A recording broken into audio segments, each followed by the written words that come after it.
Welcome to our National Conversation, a podcast in which we discuss politics from all angles. We are completely nonpartisan, and all views, respectfully stated, are welcome here. Our podcast is unique in that it is hosted and run by students who are focused on finding solutions to the biggest problems facing America. Hello, listeners. I'm Danny. And I'm Taylor. We're here today to talk with fellow ONC members about the current conversations around sex. We'll be discussing the release of the Epstein files and what we think will happen moving forward, as well as Gen Z and the current culture of sex in America. And we have Jeff here, the founder of ONC, to talk about our organization. Hello, everybody. My name is Jeff Hall. When these guys talk about ONC, that's short for Our National Conversation. Our website is ournationalconversation.org, and we are a platform where today's students, tomorrow's future leaders, can discuss politics without fear of having their eyeballs clawed out. We welcome Republicans, Democrats, Independents, everybody really, and we treat each other with mutual respect at all times. We discuss issues thoroughly, and we like to focus on solutions when we can. And with that, I'll turn it back over to Danny and Taylor. Have a good podcast. Thank you, Jeff, and thank you everyone for joining us. Make sure to subscribe and to like this video on YouTube and our social media pages. Now let's get into it. Some sensitive topics are going to be discussed today, but we are going to do it what we do best and open up the conversation with civil dialogue. We wanted to talk about the Epstein files today because we consider it to be a nonpartisan issue as it names many people from both political parties, including the names of 2 U.S. presidents, one from each political side, a multitude of times. So we have some people being accused in the Epstein files, both Donald Trump and Bill Clinton, along with several other influential people in America. These are all being named in these files. And I just kind of wanted to ask, what are some of your thoughts with the lack of action that are being taken through the FBI and the media to question all of these figures? I know for me, it doesn't put much trust in currently what our systems are today to know that journalists who are the main questioners of our society aren't getting to I wouldn't say they might not even be getting the chance or opportunity to ask the questions to these people, but if they do, they are immediately shut down, which is kind of upsetting. And then it has to do, I think, with who's being paid out and who's and the bigger influences behind a lot of these journalistic organizations, as well as our government, with so many government people being implicated in these files somewhat, and the people that back the president. It's kind of hard to think there is somebody to question any of these people, especially when we have put so much trust in these in our government, or our government, as well as the news, to give us the truth. Hi, I don't know if I should introduce myself. I'm Casey Lampa. I just think, for me personally, regardless of political alignment, whether it's Democrat, Republican, any kind of third party, whether you're right-leaning, left-leaning, all that kind of stuff. Regardless of any of that, I just think the actions and all of the kinds of things being described in the Epstein files, the emails sent between different people, different parties, the descriptions of what kinds of things were happening to the victims, I think is just really, really saddening, really disheartening to learn, like, that kind of stuff has been happening for so long by such powerful figures. It really makes you question, I think, those who have power and where they align themselves, not even on a political standpoint, but in more of a moral standpoint, what is and isn't wrong. And it really makes me question just how much trust you can put into even elected officials or anyone who claims to want to do better for the people of America or the planet, I feel like it makes you wonder how much they mean it. I completely agree, especially when we look at kind of Trump being one of the people accused. He ran on the campaign that he was going to release these files, and a lot of people not only voted for him, but added themselves to his campaign in favor of this. And now with it coming out recently, I think it was a reporter from CNN had been brave enough to ask Trump questions about the files and his name being mentioned. And like many other times when the file's brought up, he denies really his relationship at all with Epstein. He will say things um, uh, like I've never been to Epstein Island. I've never been friends with him, or we've cut off our friendship a long time after he started taking employees I had from Mar-a-Lago.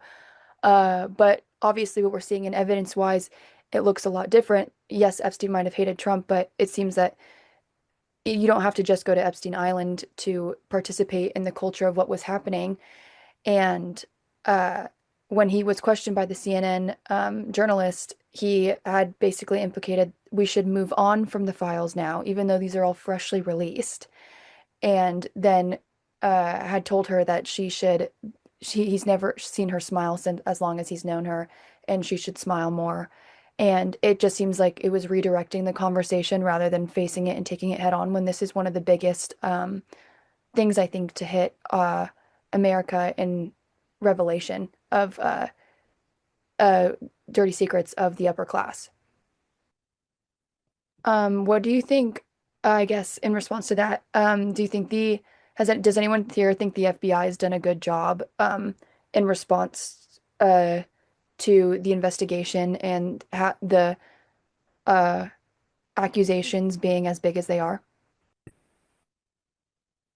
Can I say something? Sorry. Yeah, go for it. I always think about all these agencies, FBI, DOJ, whoever. Sometimes there are a lot of people within these agencies trying to do the right thing, but with certain jobs, you have to get permission from higher, and there's that one person who's not giving the stamp of approval to investigate or something like that, because that person super high up has a clearance that could be revoked at any time, or they could be transferred to middle of nowhere, Kansas, where their family doesn't want to go, or something like that. So they're scared of what can happen to the rest of their career if they sort of go against the grain. So as a whole, it's I guess sad that there's not enough traction going. But sometimes it's just that one or two people who are sort of slowing up the other, 500 people who want to do the right thing.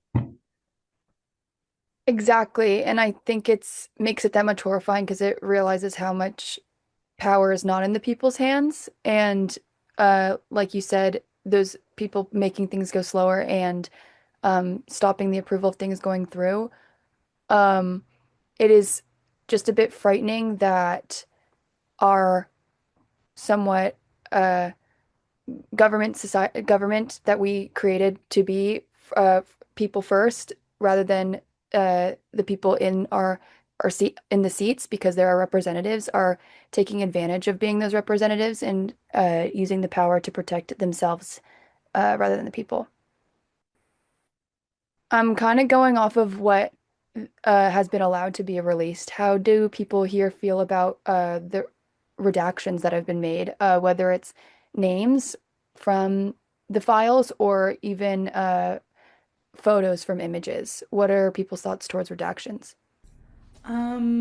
Personally, I feel that the redactions are kind of worrisome, I guess would be the word. I feel that uh, if, or obviously these files with how the nature of them would be heavily redacted. That's not surprising, but I personally feel that the only redaction should be uh, on like names of the victims and people who you know suffered because of the things going on in the files. I feel like anyone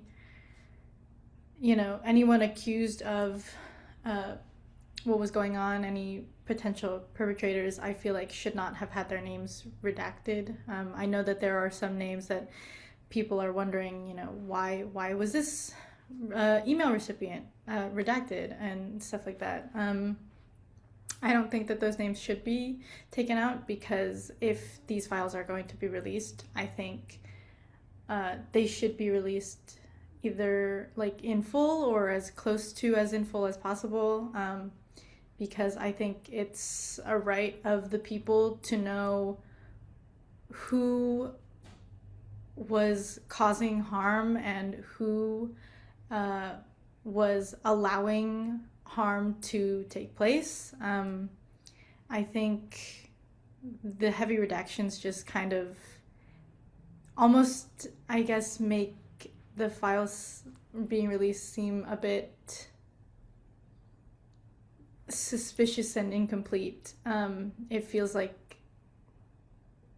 they're trying to hide things, and if they're not, I think it would have been easier to just put all of that out, all of that information, minus the victims' names out there, because you know, I just think it would cause a lot less problems for them if they were innocent, not saying for sure that anyone is guilty of anything, because obviously I don't know, and I can't say anything for sure, but I just think it's what's fair to the people for them to be able to know who was involved.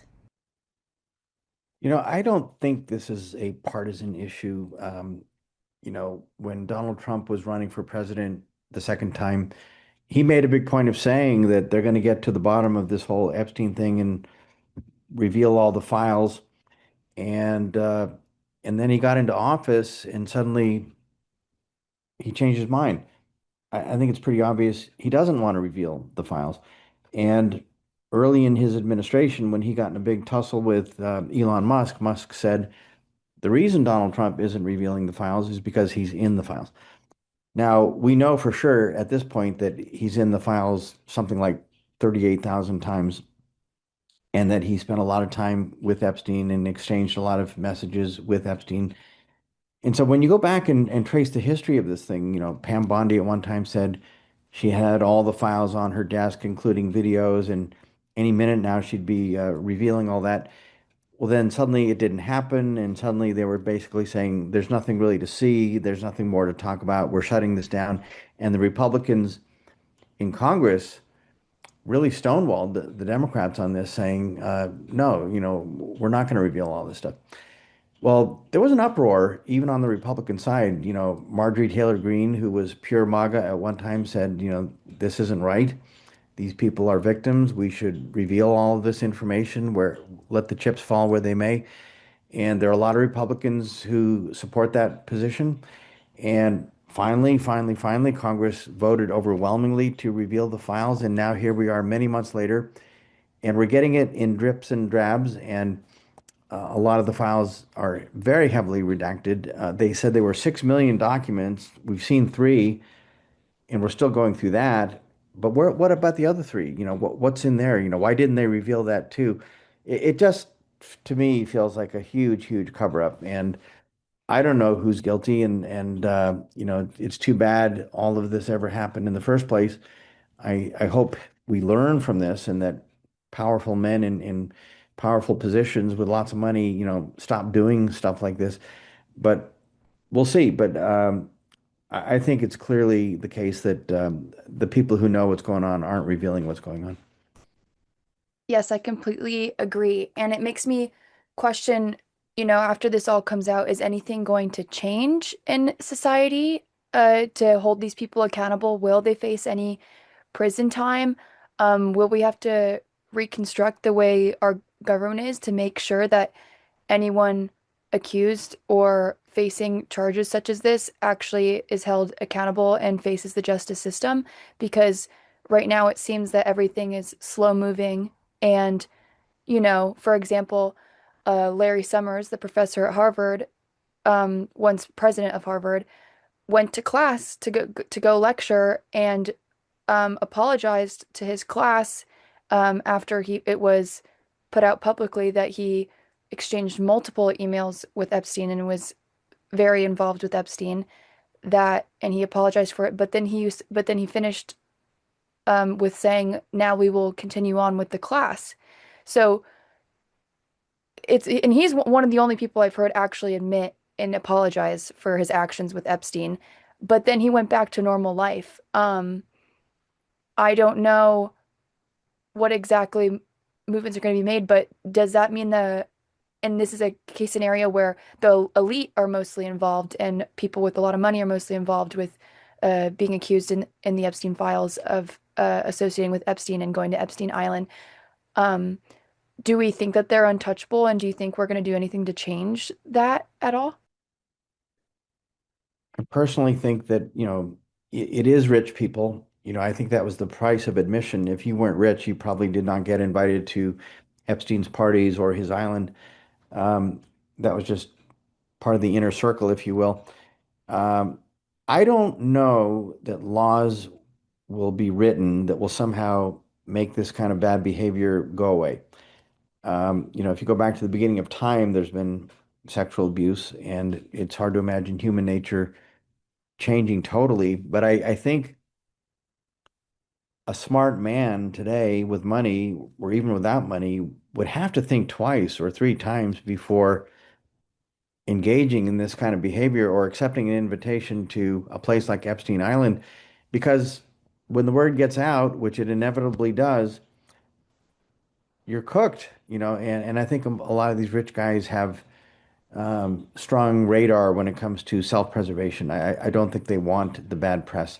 I think back in the days when they were doing this, early 2000s, it was a different era. I think this was sort of the beginning of the Me Too movement. A lot of these things that men used to do, they got away with it and nobody ever could question them. And the women who dared got hammered.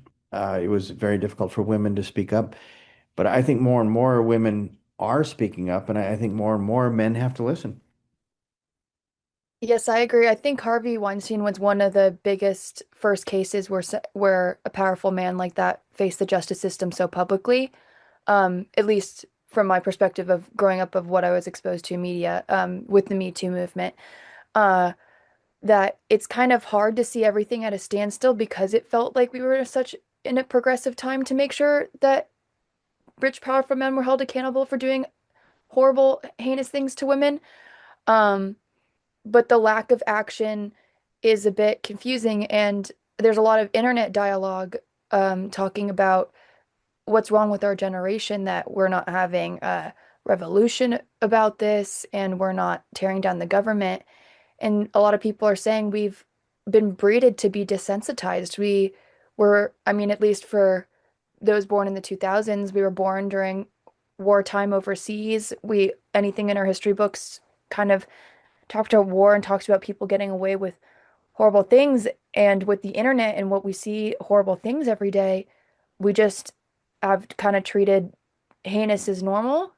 And it's but there's also this sense and lack of powerlessness from our generation because we have no influence, no reputation, and no ability to really have the power to make change to these horrible things. I wanted to hear what you guys think and what power you guys might feel and what initiative you could take to change anything that's going on right now or have any say in the way these men face justice. I'm actually curious about that myself. And one of the questions that came up in my mind, to Casey's point about some of the ways that the information was being redacted and how um, instead of having uh, content redacted specifically uh, for victims' identities, which is an important law for many reasons. Um, but why there's missing information regarding possible perpetrators. Yes, innocent until proven guilty, but there is no, um, as far as my knowledge, there's no uh, legal standing or justification that has come out from the DOJ regarding why there are redactions involving the perpetrators. Because with, like we've already talked about, like with Harvey Weinstein, you know, this information isn't.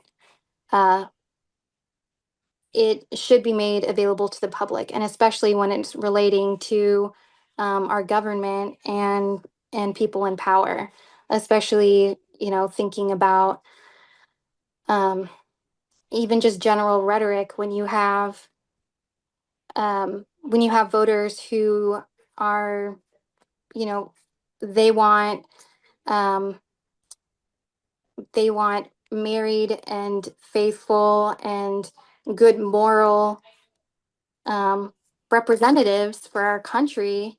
Yet here we have something, we're not even talking about just general ethics. We're talking about felonies against children. This is such a serious crime.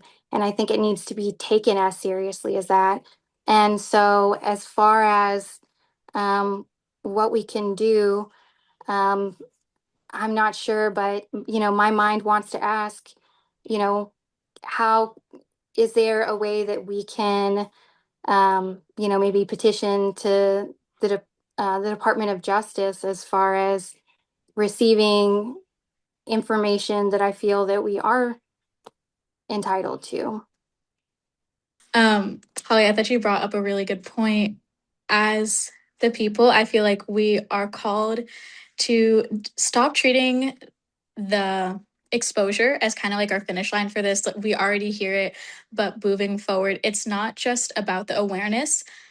It's if we just leave it at that, it becomes just another regular news cycle. Our real action looks like shifting the pressure downstream, and that could be asking who's enabled, right? Who's settling quietly, who keeps funding these things, who's staying silent.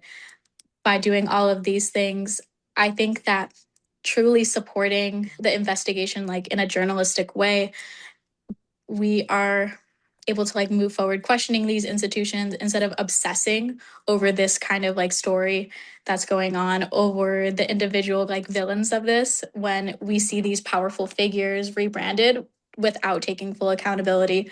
On a personal level, it's also about refusing the not my problem kind of thing and just not hearing the story out, like that instinct of it. Call out the minimalization when we kind of hear it, not to amplify these rumors and other stuff that's going on, and like not dismiss it when we have these survivors that may not want to speak out about these things. We need to still be engaged after all of these headlines like kind of fade over. I completely agree. It's rep the fact that it's just reputation currently damaged is not punishment enough. Just as naming names is not a consequence. Jail time is. I mean, with all the names being mentioned, I've seen this quoted on the internet. Only one woman is facing jail time, and all these men walk free in their average daily lives. That being Ghislaine Maxwell, horrible person, but she is the only one facing jail time. I mean, we talk about Prince Andrew and the horrible photos that came out of him and his affiliation. He was stripped of his title, sure, but is he facing jail time? For any of that? It doesn't make any sense that just saying their names is the biggest part of this outrage. What should be the outrage is what the justice system is going to do to make sure these people are held accountable. And then I wanted to ask, basically, has anyone here kind of seen the photos or want to talk or share about their thoughts towards photos that have been released and of specific people.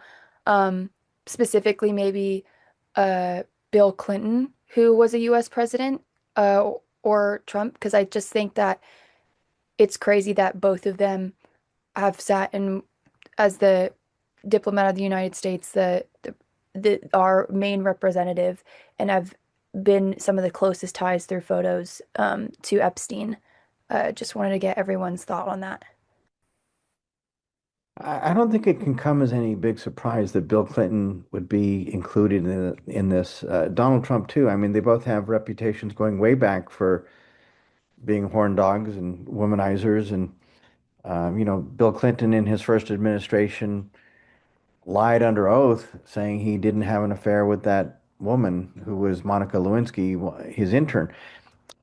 He was in his 40s, I think, at the time. She was in her 20s. I mean, there was a big power imbalance there, and whose life really got wrecked as a result of that whole episode. It was really Monica Lewinsky. When you listen to her talk, she became a pariah. Nobody wanted to talk to her. It was hard for her to find jobs. All of her life, people have been laughing about her and talking about her on social media. Bill Clinton went on to run the Clinton Foundation, the Clinton Global Initiative with Hillary, and they've taken in millions and millions and millions of dollars to run their nonprofit. I'm sure he's embarrassed. I'm sure to this day, he wishes that had never happened. But he was asked not too long ago, "Did you ever apologize to Monica Lewinsky?" And he basically said, "No, I didn't." And Trump, he never apologizes for anything ever, for any reason. So I don't know. I mean, Trump was accused of rape in the department store. That woman won a huge judgment against him. He's still appealing it. All kinds of stories going way back on this guy. So I don't remember what you said, Danny. That got me going down this path. But there's no doubt about it that powerful men for years have been getting away with this stuff forever. And now it's a new era. I think it's going to be harder and harder for people to get away with things. And especially now with video phones and recordings, and we live in a digital age. I have a feeling that even if the FBI never reveals all of the stuff, there's probably somebody inside there who's got it all on a thumb drive, and one day we're going to know a lot more than we do today. I completely agree. And like you said, it's just the future is gonna be the test of time of when all this stuff will come out. Nothing is uh, certain, but we have a higher chance as technology keeps advancing, and as more of this gets exposed, that we will find the full truth. And I guess I'll say finally on this topic, acts as taxpayers, funding our government and a lot of our academic institutions, either through um, paying property taxes to state schools or even paying tuition to universities. Uh, how do you feel, kind of, as we are funding these people into positions of power, that we feel that we need to change um, salaries and or maybe even a level of uh, kind of following of these people when they're in these positions to make sure they do not step out of their bounds of position and power to do inappropriate things like this? Do you think that we get any say or sway on kind of actually having access to their constantly to their whereabouts? As taxpayers, we definitely have the right to expect more accountability from others when we are giving our money publicly to the law enforcement, to court, to like the government and their institutions. As a people, we deserve to know what's going on in the system and works the same for everyone. Accountability doesn't have to mean assuming guilt. It just means transparency.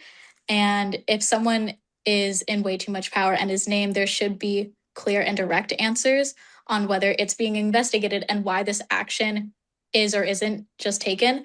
Silence from the justice system is what creates that kind of distrust between them and us. Right now, it feels like there's only one system for the regular people and a whole nother one for people in power. That doubt is honestly where we have the issue.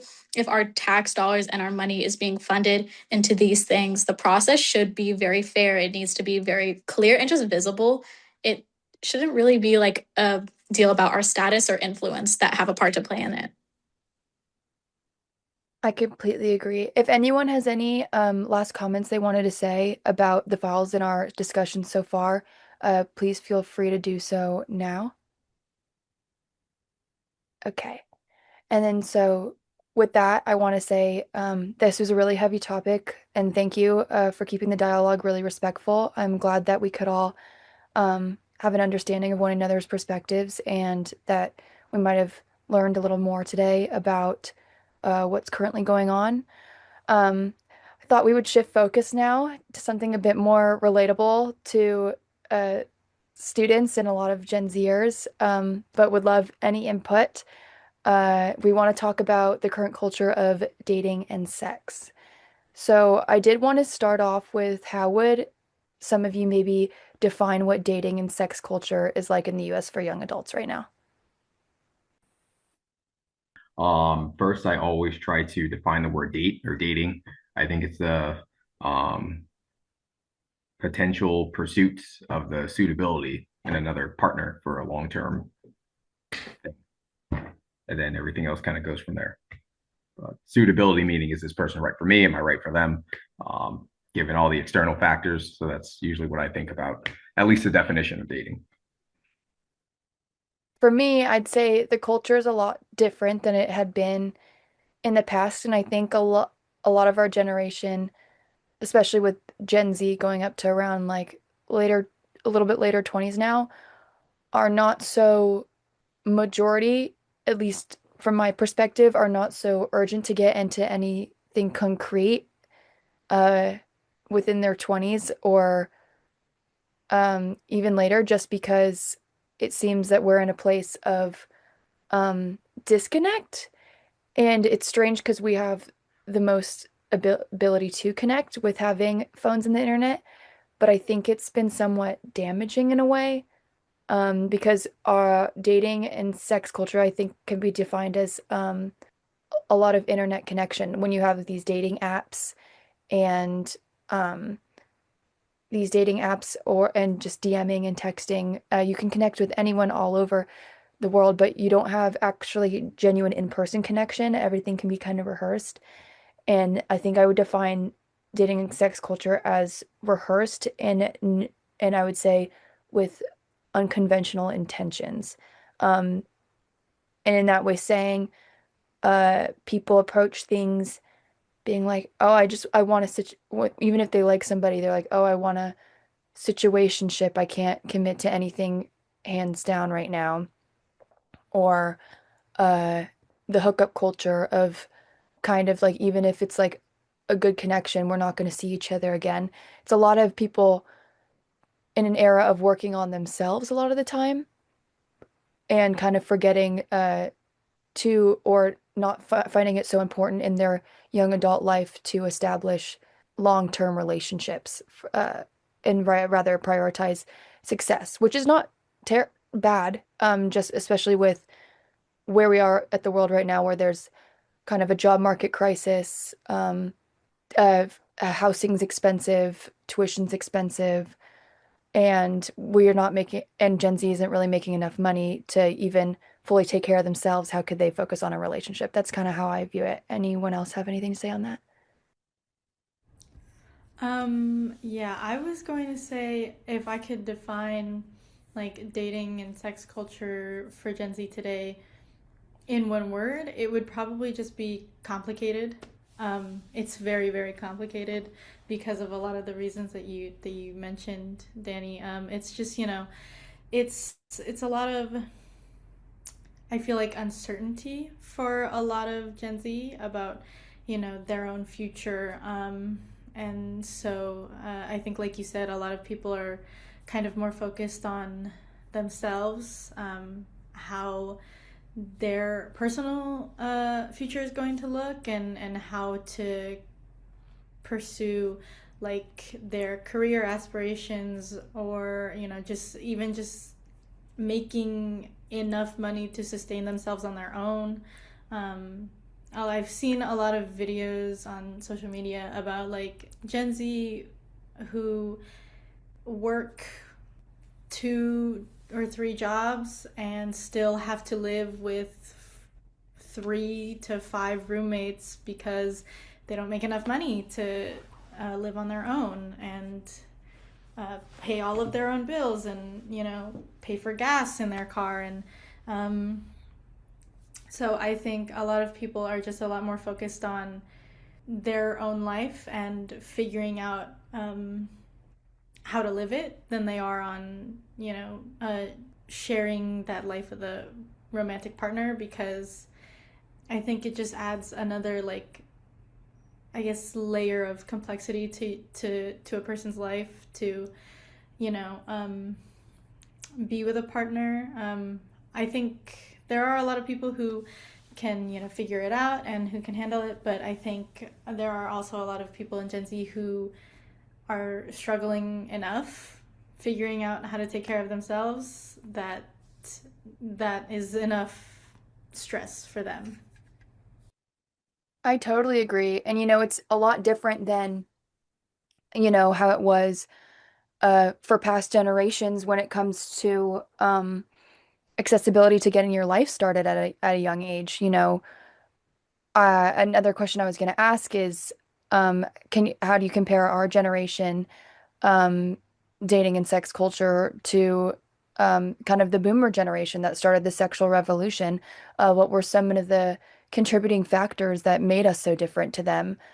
I know for me personally, I think it has to do with when when I hear my aunts and uncles who are from the boomer generation talk, they're like, yeah, we're able to move out at 18, didn't need a college education, could get a job that paid you well for everything you needed. Where it's not the same today. I mean, I like to joke with the meme that as an English student with my English degree, I became a barista, but with my but with the graduate degree, I got promoted to manager. That's one of my favorite memes because currently that's how life kind of is for people our age. Even though you're paying this all this money for an education and to kind of get ahead, it's and to be able to get into the job market, it's not as easy as it once was, and people aren't getting, you know, savings and insurance until later in life because they can't afford it earlier on. So how could you uh feel so liberated in expressing your sexuality, especially when, a baby could come about from it, that it's a bit frightening to think about. Does anyone else have a perspective on or what they'd like to share in comparison to maybe the boomer generation sexual liberation to today in Gen Z? Well, I can certainly speak to what it was like to be a boomer back in those days. It was quite something. It was very wide open. I'd say probably too much so. I think, I don't know, it was like this party that we thought was never going to end. And then when college was over and it was time to get a job, we were lucky. We entered a good economy. We were able to get jobs. Uh, but if I could say one thing that I think is advice from old people to younger people, or this old person to you guys, this idea that because life is tough, that means it's too complicated and too stressful to enter into a relationship with somebody else. I would look at it the opposite way. I would say, because life is so tough and because it's so complicated, that could actually justify why you should be in a relationship with somebody, because you have somebody to share this with. It's like two of you against the world instead of you doing it all alone. And I think that's what a good coupleship or relationship or marriage is all about, is working as a team and being in a partnership. And it would be heartbreaking, I think, for your parents and your grandparents to think that you guys might never get married and never have children. I mean, that's sort of the end of the country and the end of the species at some point. And by the way, birth rates are down everywhere across the world, except for in poor countries where they don't have birth control and all that, and they just have a lot of babies. But it's not a long-term healthy trend unless, as some people have posited, they're saying that AI could wipe out a lot of the jobs. And if the population shrinks, well, maybe that's okay because there won't be as many jobs as there used to be, and so therefore maybe we don't need as many people as we used to need. So who knows how it's all going to play out, but I would just say, um, try your best to be open-minded to the idea of having a relationship. Life can actually go better in a good relationship.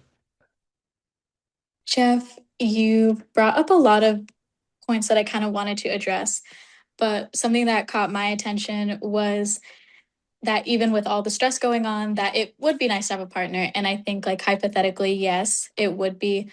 Prior to being a part of ONC, I used to have two jobs. I went to school full time and I wanted to keep a social life, but being with a person in a romantic way and being someone like in a more sexual manner was not something that I wanted to put up in the front.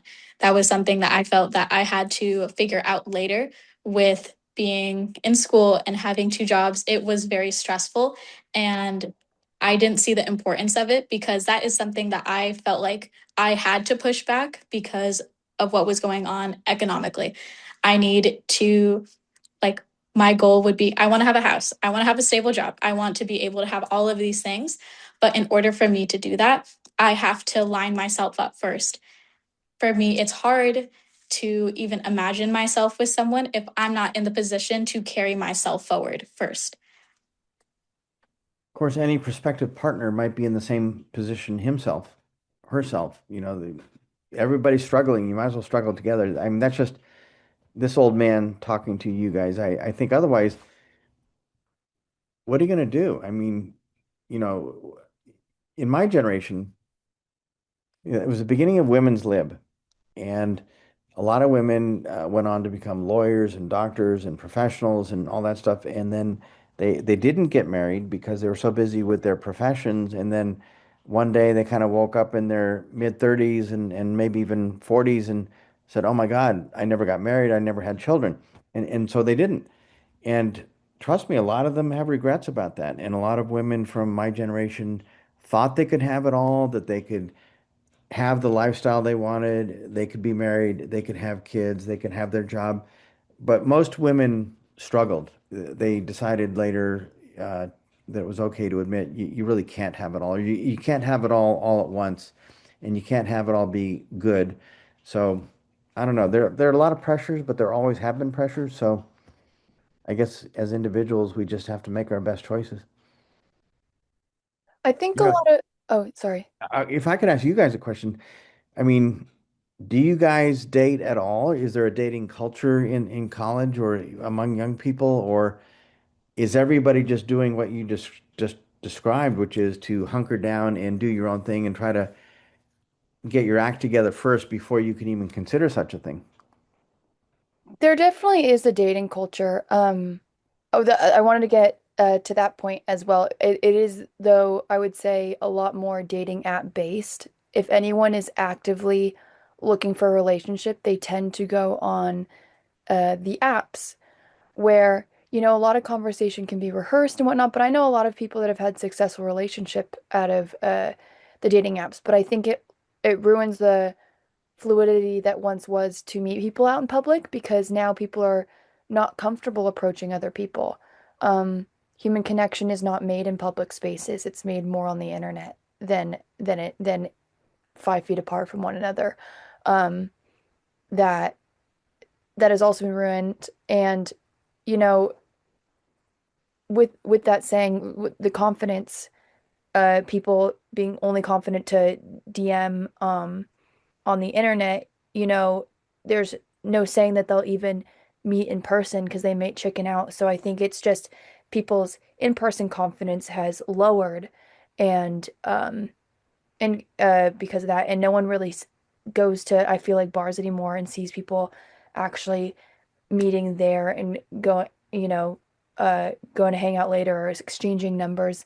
It's more of a swipe and approve and gets to read multiple boxes about the person before they even say hello. So I think that's the culture of today, which I can't say I'm really a fan of. I think in-person connection is the best connection. So I think with that being where the internet has gone, and us being young adults and that being the dating culture can be is really damaging.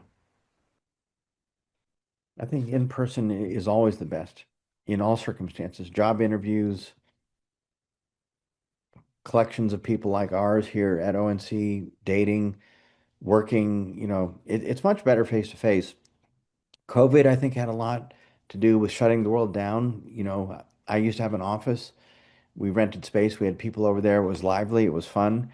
And then everybody had to go home, and we started working from home. And then Zoom took off, and Slack took off, and all these digital tools that we have. I mean, they're incredibly efficient on the one hand. Look at this organization we have. We have 75 people or so this semester. And somehow or another, we can do it all through Zoom and Slack. But it wasn't that way in the olden days. You needed face-to-face communication, but the communication was better, I think, when you were face-to-face because if you could tell that the other person wasn't quite hearing you right, you could repeat yourself. You didn't have to type out a brand new message, and you could look at something together at the same time. Like if you're designing a page for a website, you could just sit down, chair by chair, side by side, and look at the same screen and say, move this, change that, make this a little bigger, make that a little smaller. And that process moved very quickly. Doing it online is harder, much harder, I think. Yeah, I agree. And this was also going to bring up, I feel like, another thing about the internet having kind of an influence of that is uh couples don't couples are influenced by outside sources a lot more rather than just being together and not worrying about what anyone else thinks. The social media has a lot of influence on what, like red flags and think signs you should be wary of and what guys you should go for and shouldn't go for. And I remember this starting, I feel like, in 17 magazines that I would get as an 8-year-old at the grocery store. It was like all this like dating advice and who to go for. And I think it's just gotten worse because anytime you open any social media app, you have memes and things saying and uh people getting involved, and then friend groups nowadays are really involved, I feel like, in relationships and exchanging information. Nothing's really private anymore, which also makes people hesitant to get in relationships because it feels like everyone might be in your business and that it's more, and you're not trying to damage a reputation because so many people are hearing about a private relationship. Yeah, you're right. Social media has a lot to play in it, and I've definitely fallen into that category myself.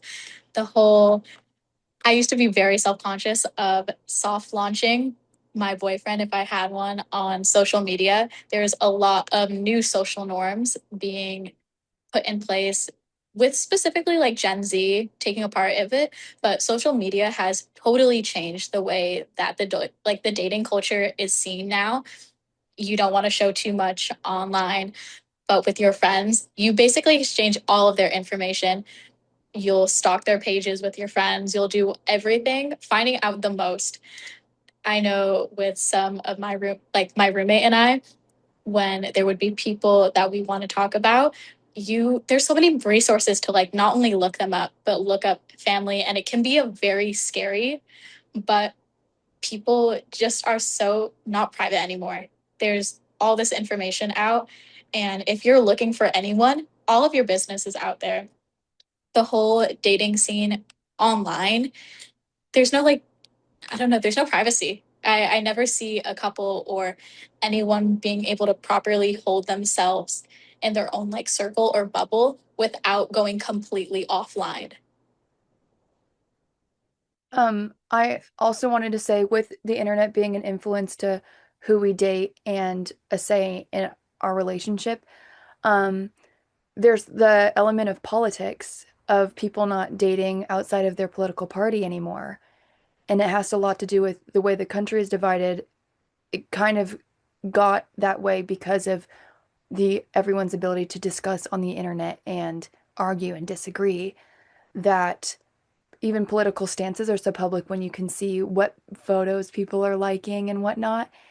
And, I can say from my perspective of watching people date, plenty of girls had opinions, or at least girlfriends I had would make comments if um, someone was dating someone of the opposite political party, and would be like, "Wow, that's crazy." I mean, and especially if it's a girl that would not have friends that did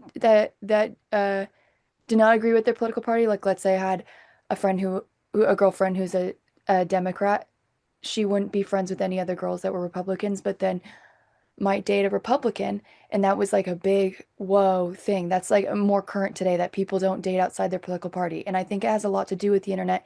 And I think it's had a hindrance on dating and sex culture, because you don't want to be affiliated with someone that doesn't align with your morals and your beliefs, which people now really attribute to political parties they're a part of.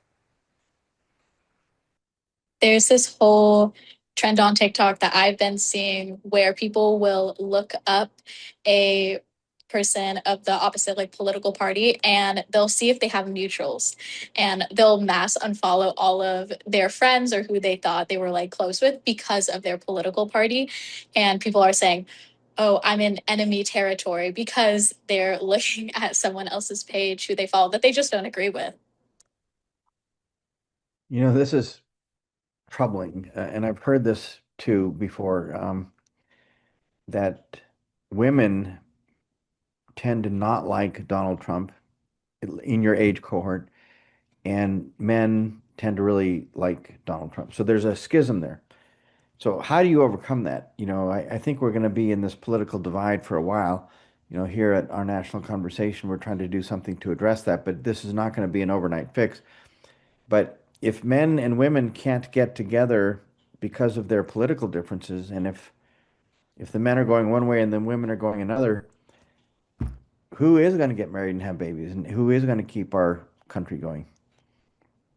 I will say it's a bit difficult, because now with the revelations being truer than ever of what Trump is affiliated with and things he has said about women in the past, I didn't as much in the beginning of Trump's first term understand like why anyone would be like, "Oh, I can't date someone from the opposite political party." But if people are still supporting Trump and he's accused of what he's doing right now, it would be like, for me, who leans more to the left, I would be concerned about the person I was with supporting someone with that reputation and the actions they have done and the things they've said against women. I mean, it was the biggest thing when he was first elected that footage came out that he was like grab him by the The and you know what? yeah, and we all treated it like, you know what, no one talks like this. Like, maybe we need somebody to say something like that. I remember that being said.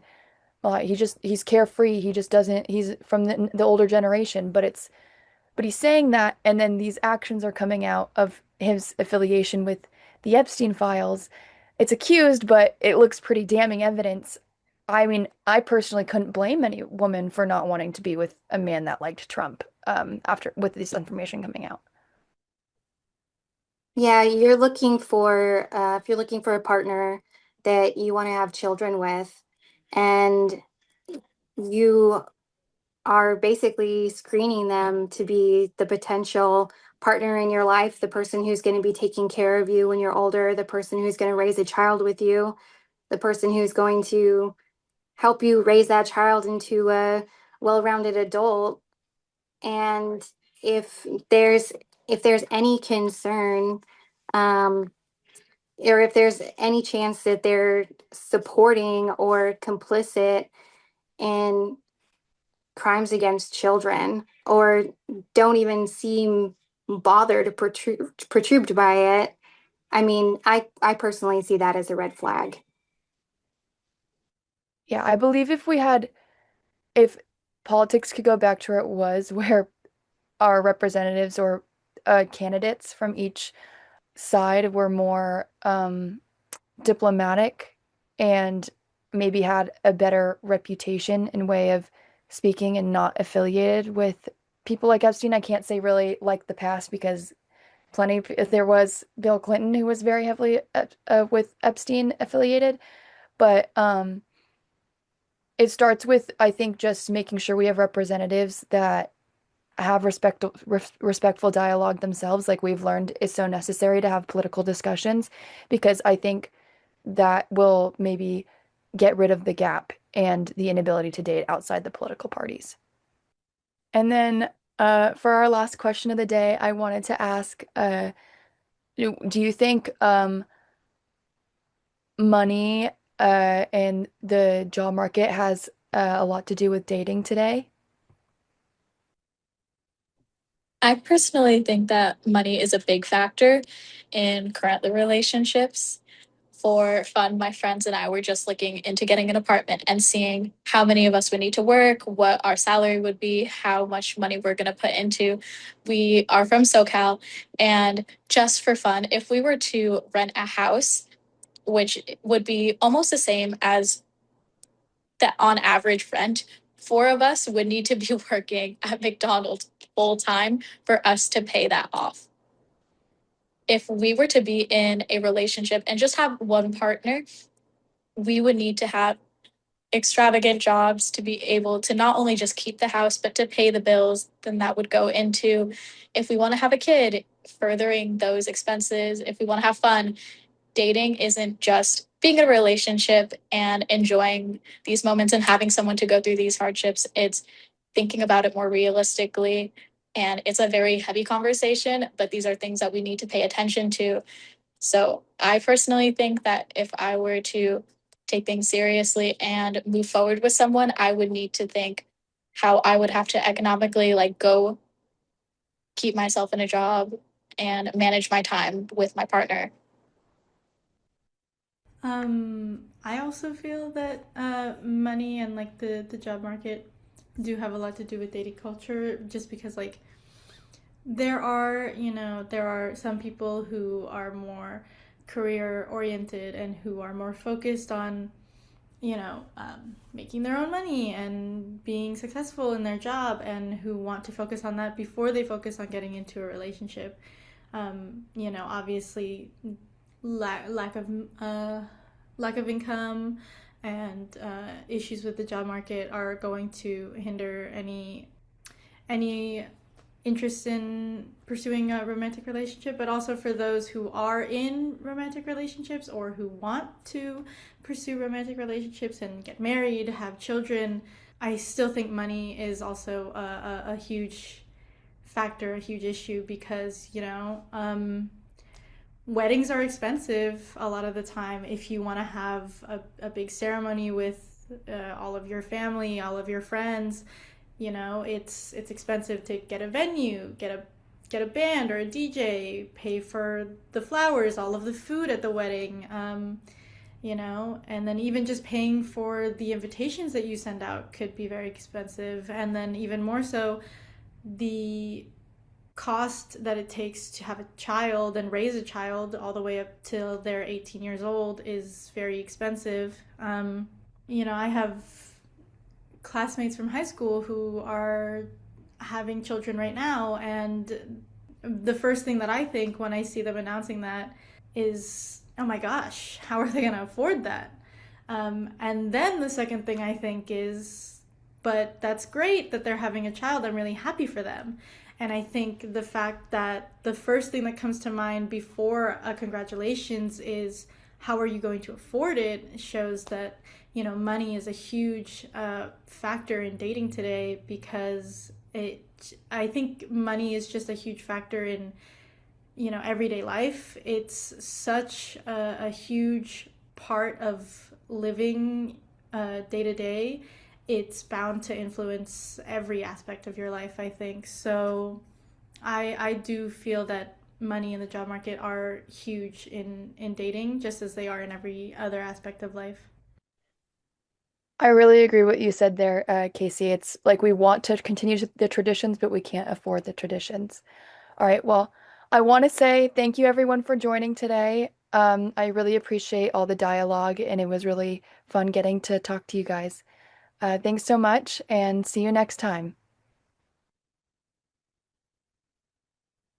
This podcast was brought to you by Our National Conversation, a place where students generate policy solutions to the biggest problems facing America.